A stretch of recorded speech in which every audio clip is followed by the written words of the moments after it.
We treat our cars better than we treat ourselves in terms of our energy. For example, we might put fuel in our car in week 1, but we have to refuel our car within that 10-week period or our car will stop. But what we do in education is we run for these 10-week sprints in terms of our energy, and by the time we get to week 8 or 9, we're so exhausted. It's not what happens at work, it's how I respond to what happens at work. Yes. How I respond to what happens at work is based on the resources that I have inside and outside of me. Welcome to Rainbow Skies for Teachers, the go-to show dedicated to teachers who want to make a big difference in education. Whether you're in your first few years or well into your teaching career, we are here to inspire, support, and empower you with bite-sized tips, simple strategies, and the motivation to lead an education revolution, one classroom at a time. We're Ashley and Alicia from Rainbow Sky Creations, two Aussie teachers who love all things teaching and learning. We are here to help you thrive as you work toward making an impact in your students' lives while loving your life as a teacher. We are here to help you bring joy, simplicity, and creativity into your classroom on the daily, because there are rainbows ahead, my friend, and together we're unstoppable. Let's get into today's episode.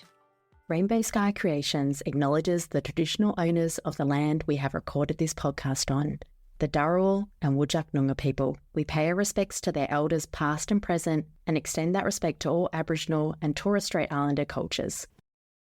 Hello, beautiful teachers. Welcome back to Rainbow Skies for Teachers. I'm so glad that you're here, because today's conversation is an important one. Today, we're going to dive into teacher wellbeing that goes beyond the usual staff morning teas and token morale boosters. We are talking about real teacher wellbeing, the kind that's backed by research and rooted in human connection. Today, I'm sitting down with Daniela Falecki, a veteran teacher who has spent years working across different schools and contexts, focusing deeply on staff wellbeing. She has shared some incredible insights on what actually makes a difference, from shifting our focus away from constant productivity to really understanding individual needs, building leadership and communities that truly support teachers. Now, I love the sound of that. In this episode, you'll hear practical strategies for maintaining your energy, your perspective, and building that joy back up in teaching. So, if you've ever felt like quick fixes just don't cut it, A, you are not alone, and B, you are going to love this chat with Daniela.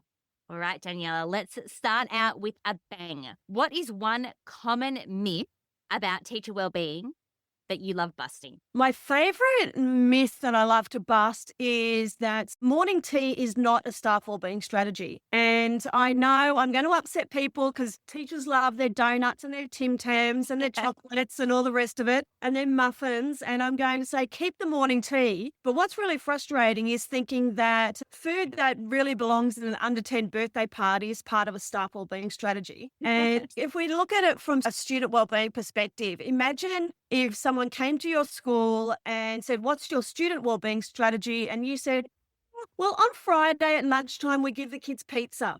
And you're like, no, it doesn't support me mentally, socially, emotionally. So I hate to say it, morning tea is not a staff wellbeing strategy. I love that. The first time that I met Daniela, we wandered over teacher wellbeing, and she just turned around to me and she said, staff morning teas are bullshit. It's not a wellbeing strategy. And I was like, oh, I'm going to love this lady. It is. And the other myth busting there is that nor is coloured sock day, nor is wellbeing week in week 7, nor is your walking club that 2 people participate in, or your Friday drinks that 3 people participate in. So we need to really think about staff wellbeing as moving away from the trivial stuff to the transformative things. And while I always preface this by saying, keep the trivial things, for example, keep the morning tea, keep the coffee cart, keep your coloured sock day, keep all of those things. But the reason those things are considered trivial is because they don't actually help me do my job. They don't help me manage student behaviour. They don't help me write reports. They don't help me assess, program, or anything else. And they don't contribute to teaching and learning. Are they feel-good initiatives? 100%, keep them. But we really want to focus on the transformative wellbeing initiatives, which come from the science of organisational psychology. And that's what we really need to tap into. Yeah, and we're going to dive more into all of that today. I think what you're saying there is that all of those special days, they're more like staff morale Correct. boosters Yes. to work together more as a team, to have a little bit of fun fun. stuff. Because there's nothing wrong with having fun, Absolutely. but it's not going to benefit our well-being. And especially teachers right now in this climate, they feel like their well-being has really plummeted. And it has. The research supports that. Every time I go into some sort of news platform or social media platform, certainly on LinkedIn as well, there is a new research article saying that teacher shortages continue to increase, teacher burnout continues to increase, teachers have a higher stress rate than general workplace populations, regardless of the country. I've been working in this space a bit like you for over 10 years. So as a teacher working in schools for 30 years and then working in the staff wellbeing space for 10 years, I'm based in Sydney in Australia, but I've been working with schools in Hong Kong, the UK, having conversations with people in Singapore as well. And the conversations are exactly the same regardless of public education, private education, Catholic education, independent. I also have a background in Rudolf Steiner education. The conversations are exactly the same. And I like to say we're all in the same storm, just in different boats. And one of the key things we need to identify is what resources do I have in my boat and how is it different to the resources you have in your boat? And when we start unpacking what resources I have, then we can start having better conversations for our individual contexts, even though we're all in the same storm, just in different boats. I really love that analogy. It's really it's a good great one, way isn't to it? visual. Yeah. Yeah, it's a great way to visualize it. And I think that's important too, because everyone's got an opinion on what it is to be a teacher, because people think that just because they went to school, they know what it's like. Mm. And I'm very clear when I speak to teachers and when I speak to non-teachers. If you haven't worked in a school, with all due respect, I'm not interested in your opinion. If you have worked in a school, I will speak to you and give you as much time as I can. But if you haven't worked in a school, stop talking to me. Yeah. It's a very unique environment, isn't Yeah, it? And that 100%. one that you don't understand until Oh, you've absolutely. lived it. Absolutely. And this is where we unpack staff wellbeing again, which is what is it and what it's not. Yes. Let's talk about that. What is it and what isn't it? Well, the thing is, I like to say, if I put it in very simple terms, what I'm concerned with is well-being at work, which is how do I be at work? It's well-being at work, not well-doing at work. And in education, we basically judge ourselves, rate ourselves, we build our self-worth based on how long our to-do list is. And we're very do, but we really need to shift that narrative to how do I be? For example, do I like me at work? Do I like who I am as a human? And do the people around me like who I am as a human at work? Or am I part of the 5% that every school has? And people say, oh, our school doesn't have 5%. Well, you must have 6% because every school has 5% of, that negative, cynical person Yeah. who means well, but they're just exhausted and done. And Yeah, so it's- again, It's that negative Nancy in the staff room. Oh, Every 100%. school has one. You've just offended Nancy. Come on, there are others.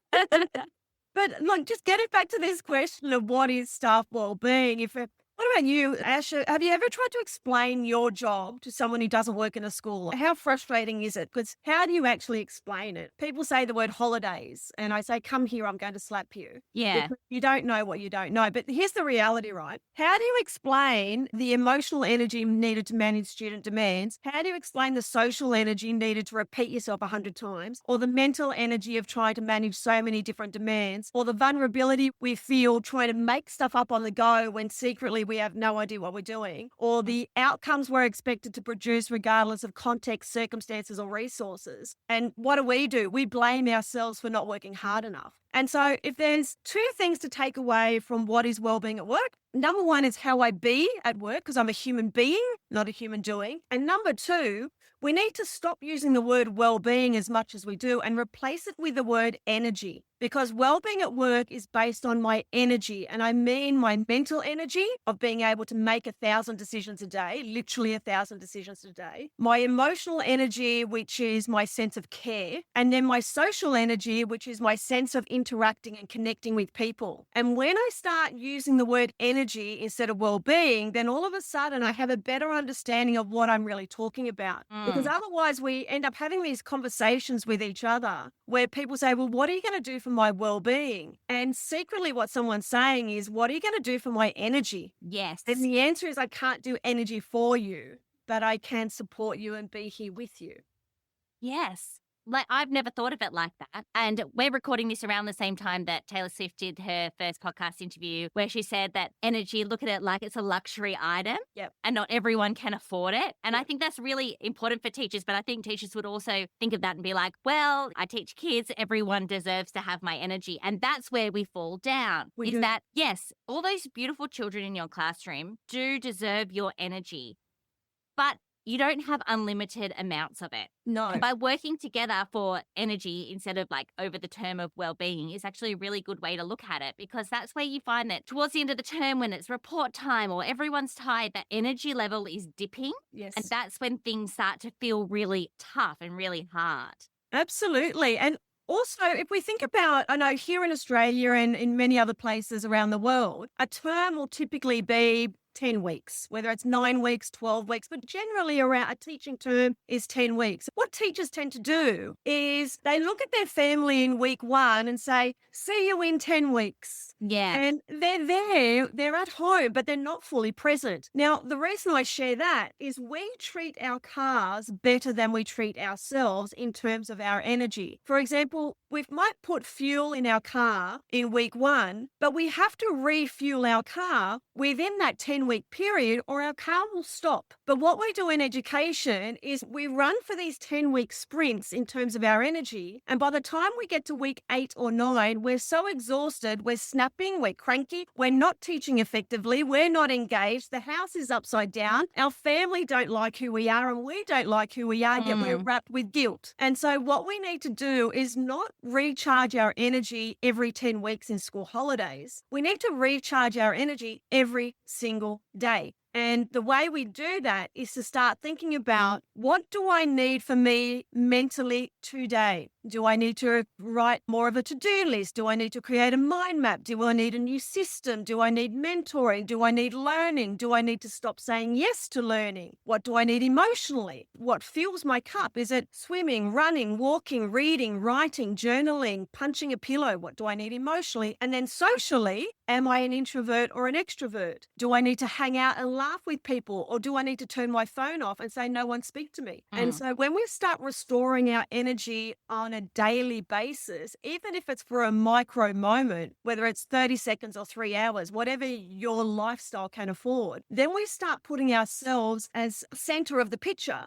And I don't mean center from a narcissistic, egotistical way, center as the human that influences all the things in our world, because we are human beings, not human doings. And we need to really shift that narrative to, instead of being always outward focused, fixing, supporting, rescuing, helping everybody else, we need to put ourselves in the picture and say, well, what do I need as well? Because it's not, we don't do us last. We need to do us first and fill our own cup. So when our own cup is overflowing, then the stuff that is overflowing, that's what we share with everybody else, not the stuff inside the cup. Yeah. Okay, so we need to be refueling ourselves every single day. Yeah. And you mentioned a couple of ways that you can do that. What about just protecting your energy in the first place? What are some ways that we can protect our energy as teachers? The biggest thing I think, and what I see from experience in terms of protecting our energy, is seeing ourselves as part of that picture, like I said before. As an educator, I'll be teaching a class. I'll have 29 people in front of me that I'm supervising and watching, and one person behind me. And without turning my head, I will say, John, put that down. And John says, oh my gosh, Miss, you've got eyes in the back of your head. And we say, yes, I do. Well, we don't need to have eyes in the back of our head. We need to have eyes on top of our head and include ourselves in the picture. And so when we start including ourselves in the picture of, as the human, what do I need? What do I want to say yes to? And what do I want to say no to? Then all of a sudden we start restoring that energy. For example, I'll give you a quick little strategy. Do you use a to-do list? I use a to-do list. Gosh, yes. And we write at the top to do in case we're not sure what it is. It's like to say, now I know what it is. You do. Okay, thank you. Now I know what I'm doing. And the biggest mistake we make is our to-do list is too long, but we won't go there. But let's just look at our to-do list to start with. So we've got our to-do list and we write all these things down. Then as we do them, we cross them off in black texter. We never get through to all of them. And then at the end of the day, we look at our list and go, oh my gosh, there's still so much more to do. And we turn the page over and we write to do and we do it all again. That's pretty much what we do, right? Yeah. Well, here's a tip. At the top of your page, you write my achievement list. And then the list, I hate to break it to you, the job ain't changing. The job is the job. The list will stay exactly the same because we work in a high compliant, high admin job. That's what it is. So the list stays the same. But at the top, I've got my achievement list. And then as I move through the day, I highlight each item. I gold star, I put a tick, I throw myself a jelly bean, whatever excites you. And then at the end of the day, you look at your list and go, look how much I've achieved. No wonder I'm so exhausted. I'm going to go home and reward myself with a cup of tea before I check my emails again. So in this instance, the job isn't changing, but my perspective is changing. Instead of what I have to do because I think I am a machine, it's what I've actually achieved. And more importantly, what I'm doing is I'm celebrating my hard work so that when I go home exhausted of an evening, I know that it's been worth it. Yeah. I haven't gone home exhausted for no reason. I've gone home because I've been investing in other people's children, doing phenomenal work, putting my mental, social, and emotional energy into other people's children and making a difference. And when we start celebrating that, then all of a sudden my heart space becomes filled. I feel reignited in my own self, and mentally I'm able to connect to more meaning and purpose. Yeah, we all want to feel like we're doing a good job. We all want to feel like we're making a difference. And I'd say almost every teacher went into the job to make a difference. Like teachers are givers. And I think this is why we find ourselves in this situation in the first place, because we want to give so much. We want to do their best for our students and the school and the community and all of the things. Yeah, exactly. No one wakes up in the morning as an educator and says, gosh, I can't wait to be cynical today. I can't wait to be difficult. It might seem like that sometimes, but they actually don't. Yeah.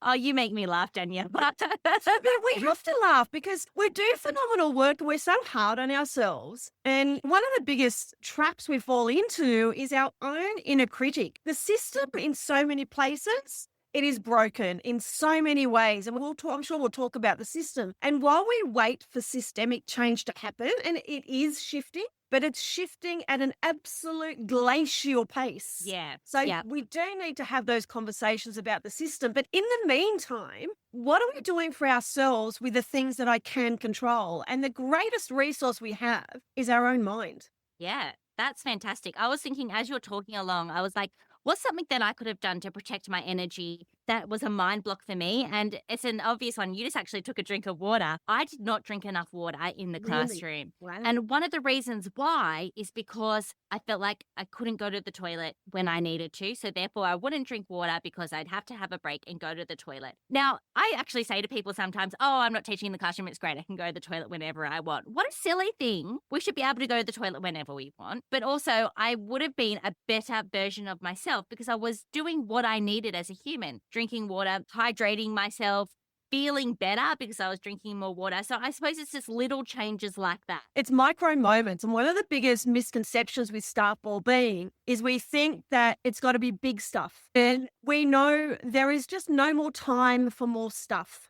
And so what we want to do is we want to look at micro moments. So one of the things that as an educator I'm passionate about is I love making resources like all good teachers do. And so I make a lot of cards, questions. And so when I work with schools, I'm asking questions, not giving people answers, because no one likes to be told what to do. And the reality is we probably all know that we should make better decisions when it comes to eating. We probably should exercise more. We probably should do a lot of things that we already do. We don't need more knowledge. What we need are resources, understanding and community and connection to help us feel more supported in what we do. And this is where I draw on self-determination theory with Decky and Ryan to say, well, in order to become intrinsically motivated, I need 3 psychological needs. The first one is competence, which is knowledge and skills. So I often work with teachers or schools to say, let's build our language of what wellbeing at work is and what it's not.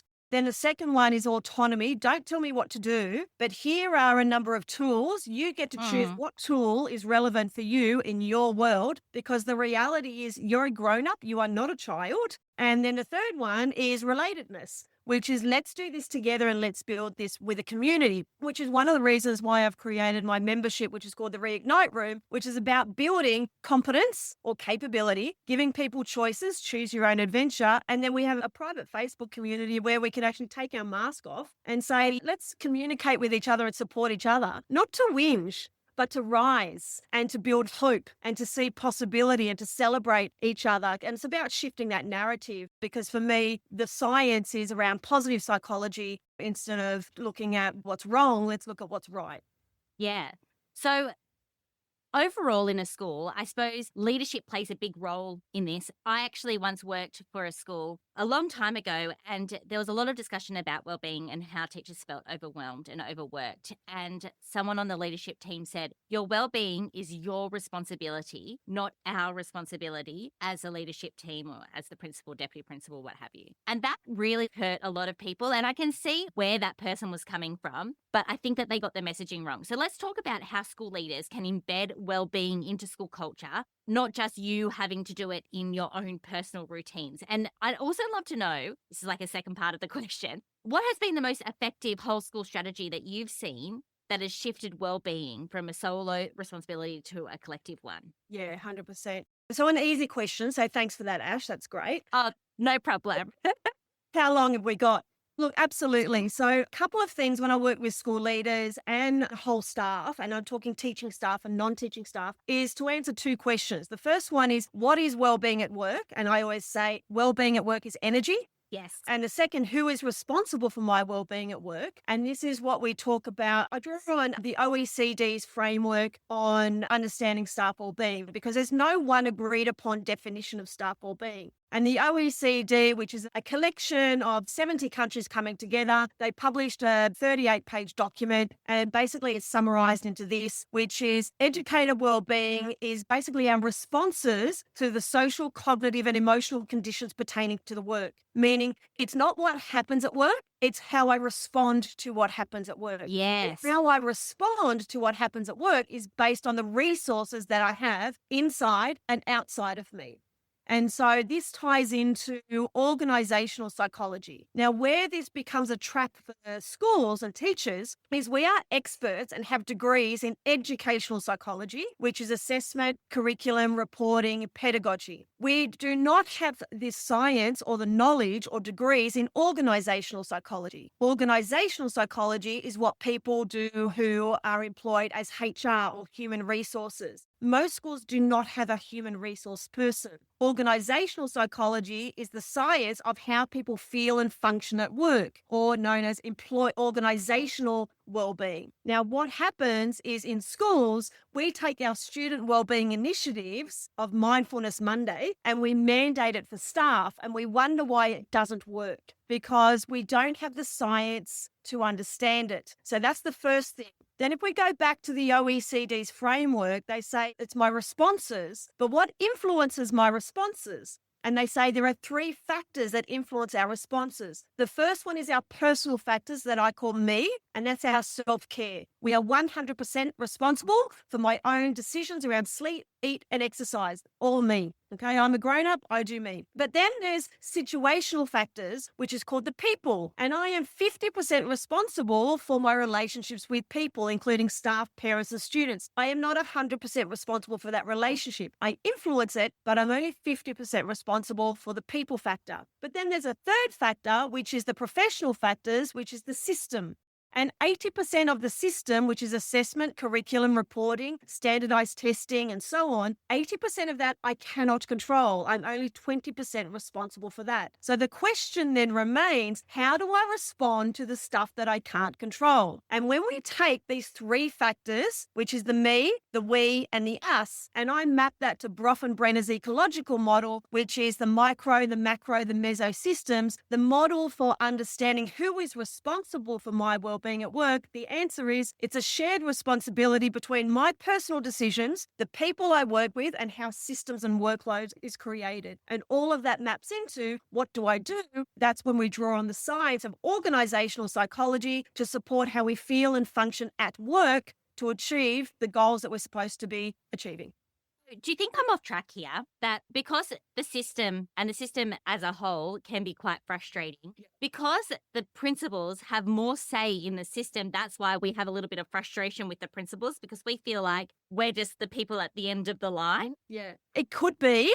And this is where perspective comes in because we all have our own understanding of what well-being at work means and why I'm there. So a beginning teacher will think about well-being at work as getting everything done and curriculum and ticking the boxes and their lesson plans. Someone who's been teaching for 10 years, generally for them, workplace well-being is work-life balance because their life at home is crazier than at work. Someone who's been teaching for 20 years or more says, you know what? I don't care about all the rubbish anymore. I just want to see the kids smile. And that's what workplace well-being is to them. So it's a matter of perspective. But if we come back to the leadership stuff, when you look at the research again on workplace stress in education, 75% of educators describe themselves as stressed, whereas 85% of leaders describe themselves as stressed. And if you look at the research from Philip Riley's work around principal stress and well-being, and they've got reports that are freely available to people, and they've got probably now, I think, 7 years of reports. The principals are much more stressed, much more burnt out, have much more pressure than general populations of teaching. Yet we have a disconnect because we don't understand what they do and we feel like they're not taking responsibility or not doing enough. But what we forget is that they're a human being as well. Yes. And most of the time they are responding to external political pressures and they would like to make more decisions, but their hands are tied as well. Does that make sense? That is how I felt when I was in leadership at work. That's how I felt. I felt like I was just I didn't have any power in making decisions. Yeah. I was just being told what to do to then tell everyone else what to do. And I was like, I don't like this. Oh, absolutely. Because I've never met a principal that says, oh gosh, my staff are useless. No one says that. Every single school leader I've ever spoken to, and I'm talking thousands of school leaders, every single one says, oh my gosh, my staff are wonderful. They do phenomenal work. They go above and beyond. How they operate in these dynamic, tough conditions is four of them. And so, but what happens is we have a disconnect because I'm not able to manage my own mental, social, and emotional exhaustion. So therefore, I start blaming myself for not working hard enough. But now I'm blaming leadership team, and now I'm blaming the system, and now I'm blaming everybody. And that narrative is just not helpful. No. So in an ideal world, if you had a magic wand, what would you change to help fix this? I would build leaders' capacity to help them to be better coaches because there is no more time and there is no more money and we don't need another program. What we need is better ways of communicating with each other. And even if you look at the Gallup report, Workplace Engagement, Global Workplace Engagement Report, 2025, but they said the same thing last year and the same thing the year before, which was the missing piece is building middle leader capacity to be better mentors and coaches. Language is free. And one of the biggest things, regardless of when you look at staff wellbeing, I'm sure many schools will have given their staff a survey, with the good old survey. Let's do a staff wellbeing survey. Yes. And every single survey I've ever seen comes back two things at the top. Number one is workload, and number two is we don't feel valued and appreciated. And so if I don't feel valued and appreciated, typically it's because the language and the conversation that is happening in the school or the organisation is not one of care. And so one of the workshops that I run with school leaders is helping them navigate or walk this tightrope between compliance and care. Compliance is all the stuff I've got to do, but then how do I show people I care? And it's the language, those nuances in language. And again, you say, well, what are some examples? The quickest example is it's instead of saying I'm checking up on you, I'm checking in with you. I'm not checking up on you to see if you've done something. I'm checking in with you to see how that's going. And those micro nuances can make such a difference. If people are looking for other particular strategies, you've got things from Professor Fred Luthan's in organisational psychology. He's got a model on psychological capital, which is using hope theory, building efficacy, building resilience, building optimism. Then you've got Professor Jane Dutton's work from Michigan University talking about high quality connections, which is how do we show people we care? How do we build trust? How do we be playful? But how do we task enable? How do we help people do their job well? And when you build the capacity of leaders then all of a sudden people can have better conversations and I feel more valued and appreciated. Does that make sense? Yes. Can I give you an example? Please. So last year, I was working with 8 different schools across 12 months, and we did a big pre and post study with a survey in February, then a survey again in November. And 8 different schools, some government, some primary, some secondary, and some in public as well. So it was a real cross section. This was not a PhD study. This was just my own anecdotal things that I was working with the program. And every single survey came back in February with, we don't feel valued and appreciated and workload is too high. And you go, well, that's standard. So, yep, tick. You are all the same storm, different boats. Yes. And then we did a couple of different interventions. And part of that intervention was, what is wellbeing at work? Who is responsible for my wellbeing work? We go through organisational psychology. We do me, we, and us. And then we build leadership capacity. What was fascinating to me when we surveyed again in November was that people's sense of recognition had gone up and people's perception of workload had gone down. Now, the reality was workload hasn't shifted. No. When I feel valued and appreciated, all of a sudden my perception of workload shifted and I was not expecting that. And so do we need to address workload? Yes. Do we need to work smarter, not harder? Yes. Do we need to support with better resources for workload? Yes. Do we need to review the systems and how we collect data and assessment and all the stupid stuff that's probably unnecessary? Yes. But in the meantime, an easy win also is when we build our leader capacity to show we care and people feel valued and appreciated, our perceptions of workload go down. And I thought that was really fascinating. That is fascinating. One of the most fabulous principals I have ever worked for, we've spoken about him on the podcast before. His name's Alan. I feel like I've always got to give him a shout out. I usually don't use people's names, but Alan was amazing at making people feel seen, heard, and valued. And one little strategy he used to do is at the weekly general business meeting, he would say thank you to everyone for extra things. But it didn't matter. If 10 people did this extra thing, he wasn't just thank you to the committee for doing the extra thing. He named each and every person and he looked them in the eye and he was like, thank you, Ashley, for doing this. Even if it was just part of your job. I was on the leadership team. Some things were just literally part of my job, but he'd be like, thank you for doing that. And thank you is a simple thing, but gosh, it goes a long way. But it's also, it's feedback that is specific and timely, just like we do with students. It's not the global email. It's thank you for doing this because the impact that it had was that. Exactly. Thank you for doing this because the impact it had was that. Thank you for doing this. I noticed that this was useful in this way. And we're very good at giving feedback to students. But when it comes to staff, we generally highlight what people did wrong instead of what they did. And we say, I don't have time. And I say to staff, stop it. Just stop that. It's not okay. We are not robots. And we actually need to be supporting each other. We need to stop fighting each other. We need to stop comparing ourselves with each other. We all have to achieve the same outcomes, but we're allowed to do it in different ways. Yeah, definitely. We are not a production line. We are not a factory. Schools were created in the industrial age to help people operate in factories. How teaching and learning has changed over the last 50 years is massive. How teachers are treated hasn't. Yeah.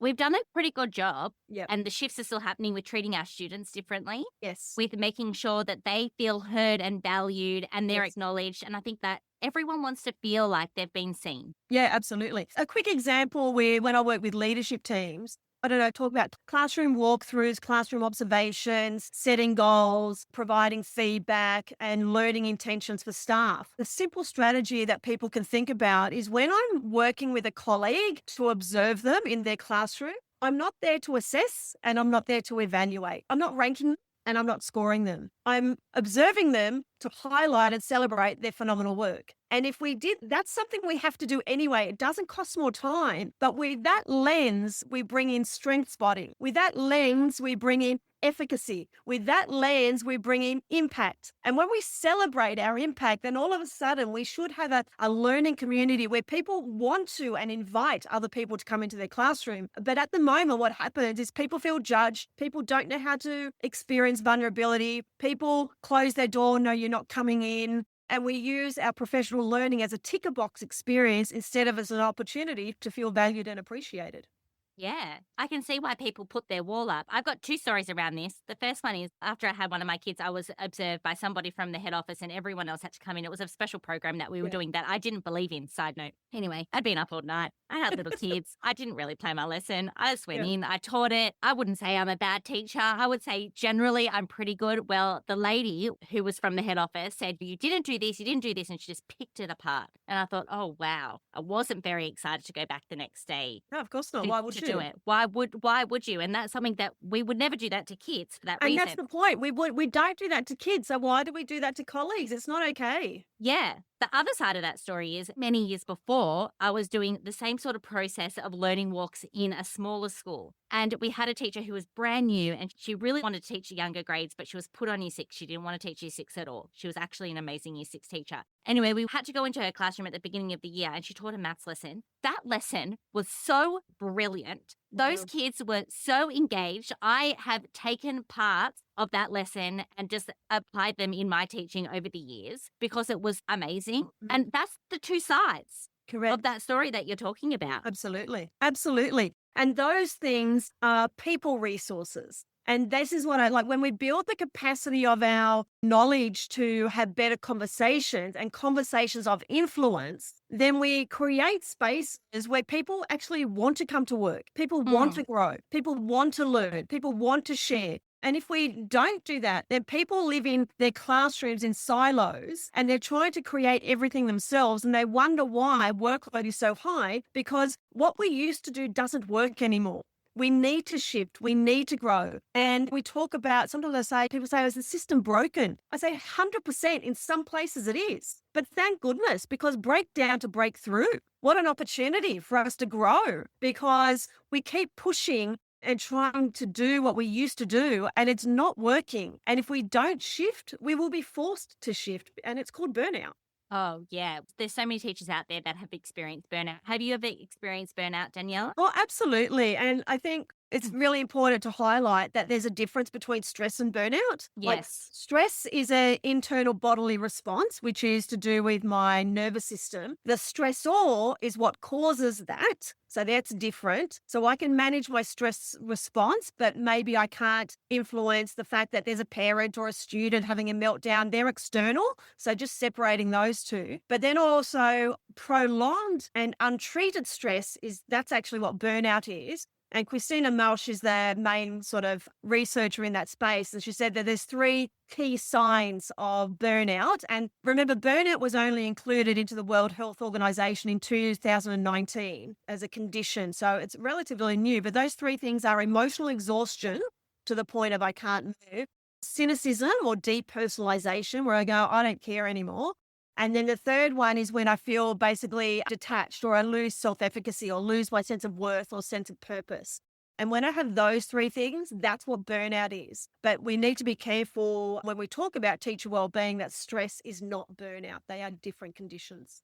Yeah, I would describe myself as a teacher that was stressed all day, every day. Yeah. I Yeah, think and- some people can manage it more than others, but yes, they Absolutely. 2 different things. If you are one of those teachers, like I'm a type A sort of person, so I feel like I am more prone to feeling stressed Yeah. a lot of the time. But what are some things that we can do that can help on our daily basis? Because Yeah. now I'm a mum, I often think I don't want my kids to go into a classroom with a teacher that's stressed. Like that is my worst nightmare. I want them to be with adults that aren't feeling stressed. Yeah, absolutely. So I'll give you a couple of different ones. Here we go. We've got the achievement list is one. Okay. Yes. So the achievement list is set of the to-do list. So we reframe that. But the other one in terms of our energy is identifying what are the things in your day that I like to call them the green activities. They're my energy recharge activities. So if it was for 1 minute, is it being outside in the garden with the sun on your face? Is it reading? Is it writing? Is it running? Is it punching? Is it music? Is it art? What's your recharge 1 minute activity and your green activity? And then what's your red activity, which is your draining activity?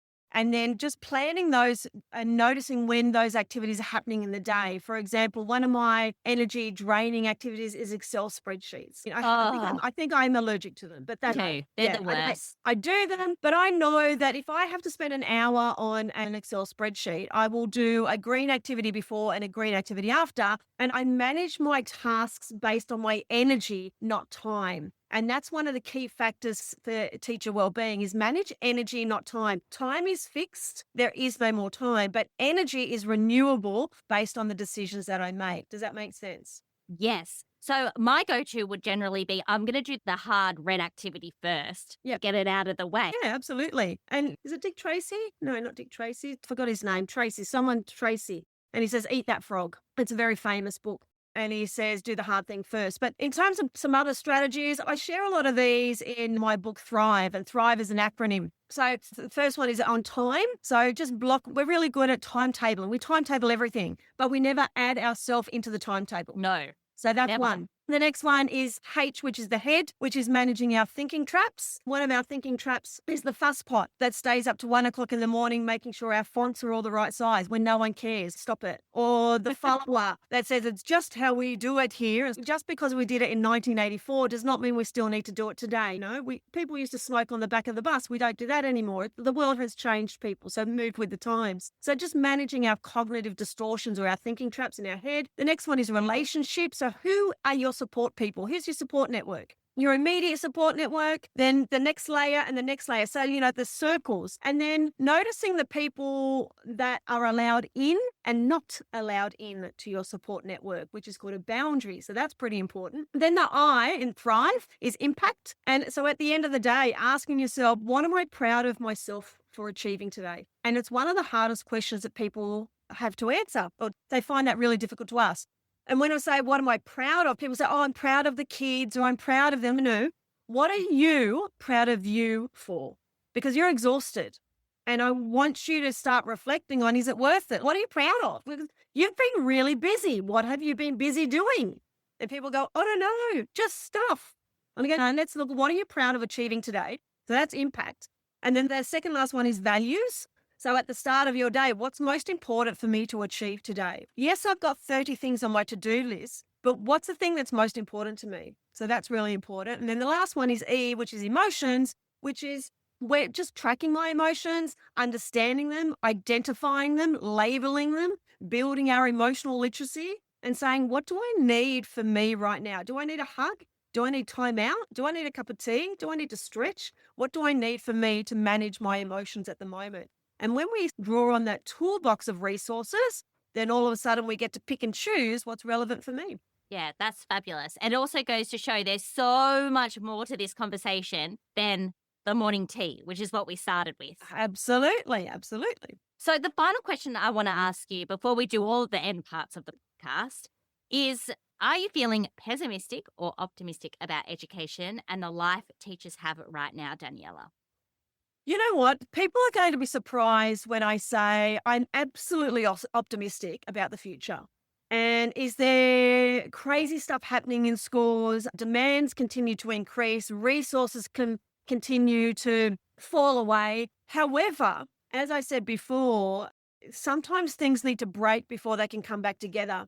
And what I am seeing and hearing is the passion that educators feel hasn't waned. The dedication educators have hasn't changed. The knowledge, the skills, all of those things we have within us. And I think what's shifting is we're pushing back on the system and we're pushing back saying, I'm not doing this anymore. And we're forcing the system to change. It is changing slowly.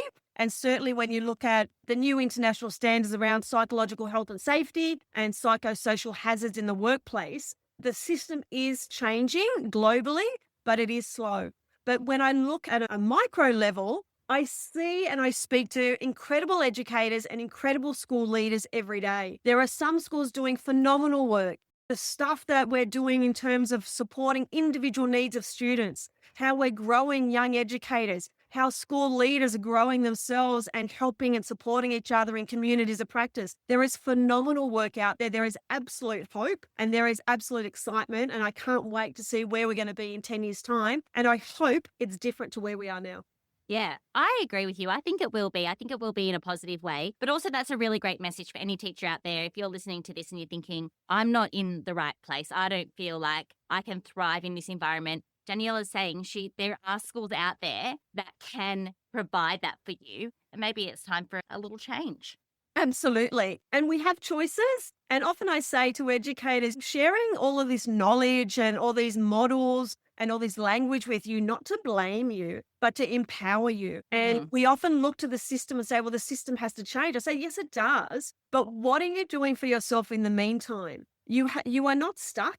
We have these psychological, emotional, and social resources available to us. And then in leadership teams, we have language, we have skills, and we have influence. So let's work together and not fight each other.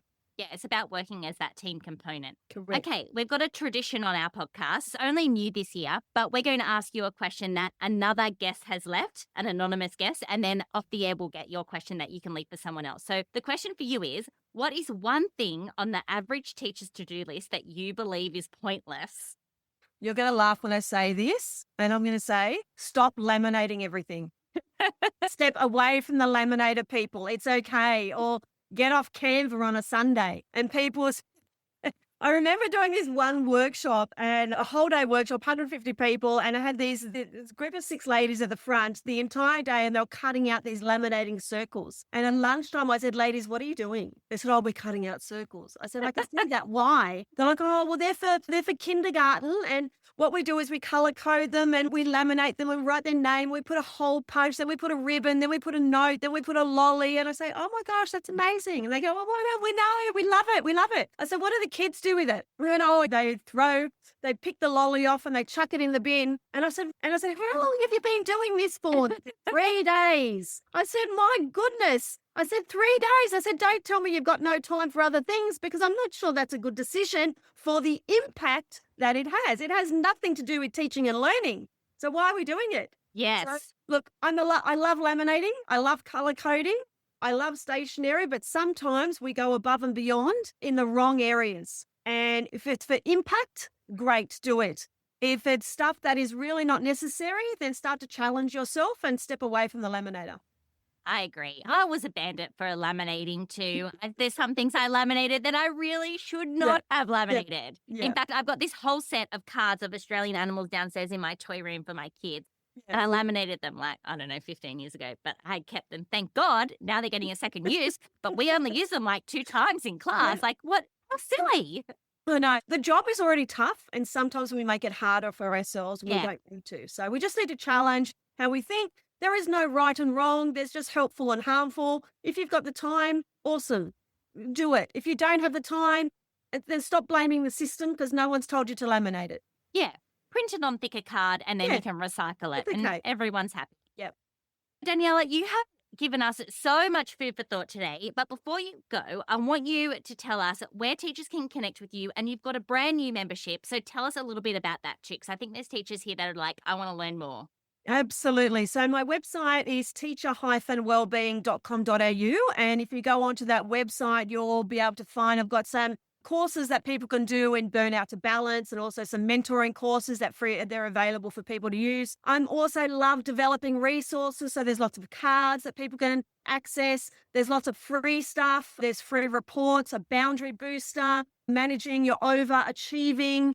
The Overachievers Trap is there, free resources people can download. I've also written some research articles and book chapters people can download. I've got the Thrive book. And the thing I'm most excited about is the Reignite Room, which is my monthly membership. It's a place where educators can basically come together to connect. And there's 2 things there. The first thing is to manage mental overwhelm. So to help us just to calm down mentally. So we talk about our inner critic and our thinking traps. The second part is to reconnect to the joy of teaching that we used to have, and sometimes our spark starts to diminish a little bit. And so what I do is walk you through a place to support, a place to laugh, a place to cry if you need to.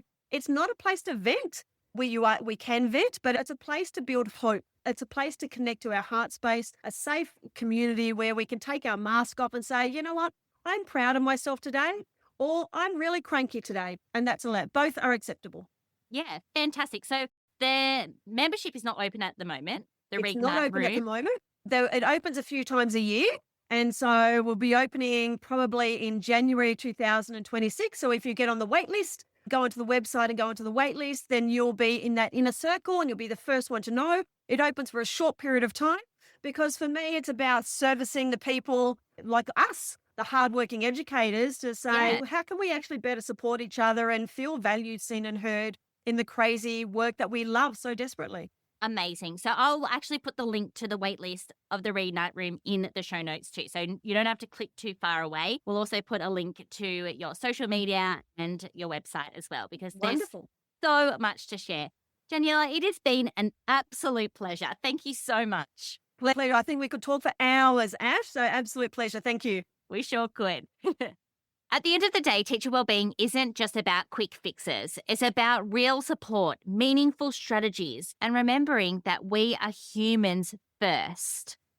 I hope today's chat with Daniela gave you some fresh ideas and encouragement to look after yourself and look after your colleagues. Thank you so much for tuning in. As always, remember there are rainbows ahead, my friend, and together we're unstoppable.